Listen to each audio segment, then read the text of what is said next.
that aircraft had been featherweighted. That is, the guns had been taken off of it. There's an ECM antenna, electronic countermeasure, and there's another one over there. They had 3 of them here and 3 of them on the other side. We had an ECM officer that cut us some little antennas that we'd hold with our hand.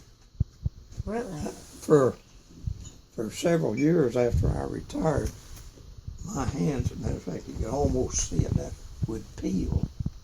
Little places where the skin would peel off it. The radio that we had, the old ART-13, when you had to tune it. It wasn't none of this modern stuff. It was an old tune. You'd had about 6 or 8 knobs up there. You'd tune it and dip and tune, dip and tune. And when you was doing that, you had to key it, make it actually transmit.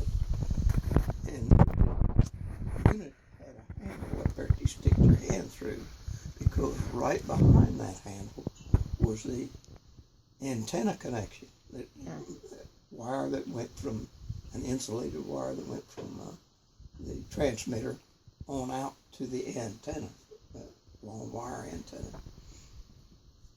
And you were required to stick your hand in there and hold that handle while you tuned with your hand.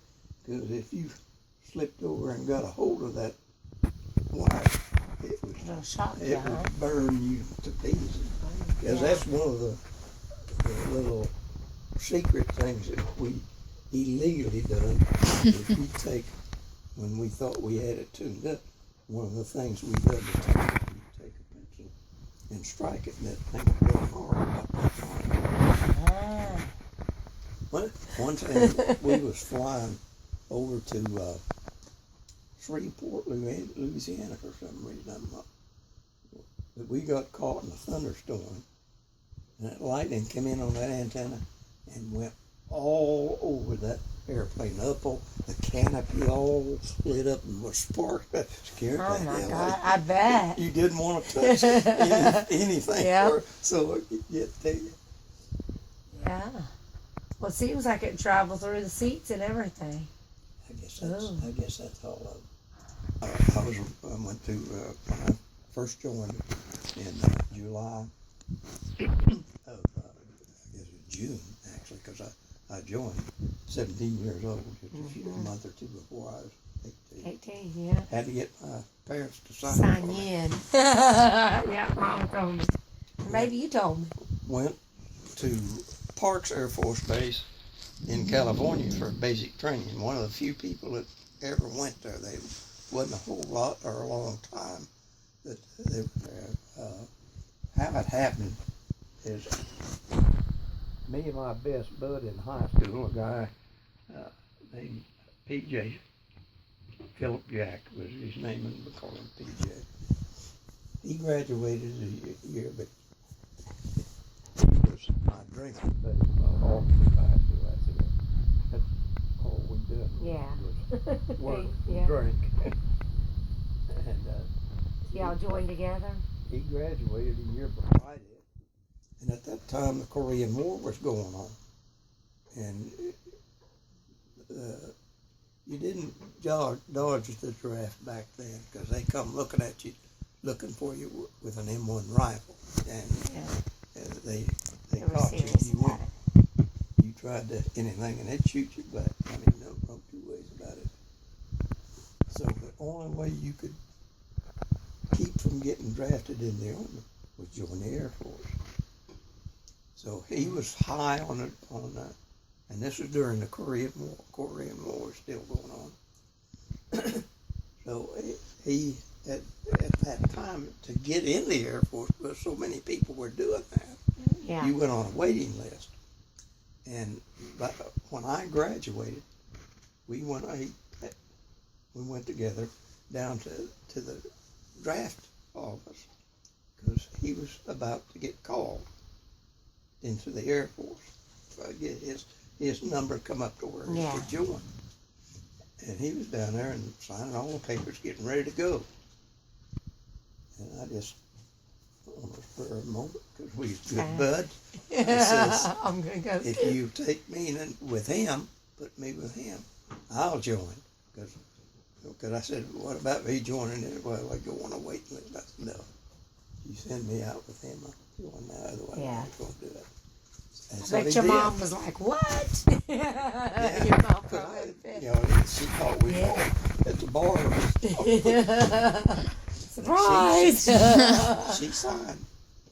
And within 2-3 days, within 4 days of graduating from high school, I was on a train headed for Kansas City, Kansas, to take my physical. Took the physical, and we went on a milk train. There was 2 or 3 cars with people going to Parks Air Force Base, California, for basic training. And it took us 3 days on a damn train. I didn't know them but 2 or 3. Yeah, y'all were down here, right? Huh? Y'all were down here. No? Kansas. So you were in Kansas, but it Still took in 3 days to get to Kansas City? No, from Kansas City to California. California. It Oh, was 3 okay, days okay. I on the missed train. that. Okay. So I was going, wait a minute. And- Yeah, because I thought and they were from.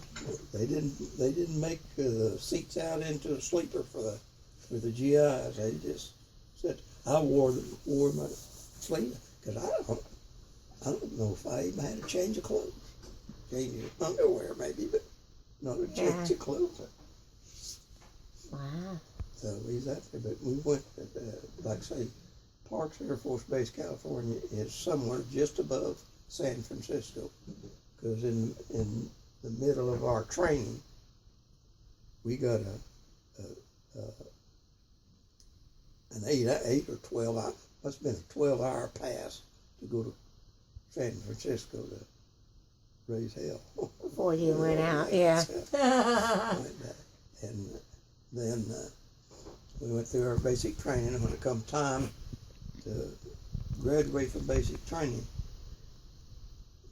they give everybody tests to see what they was Good at. An Good. aptitude test, Aptitude I guess is test. what it, yeah.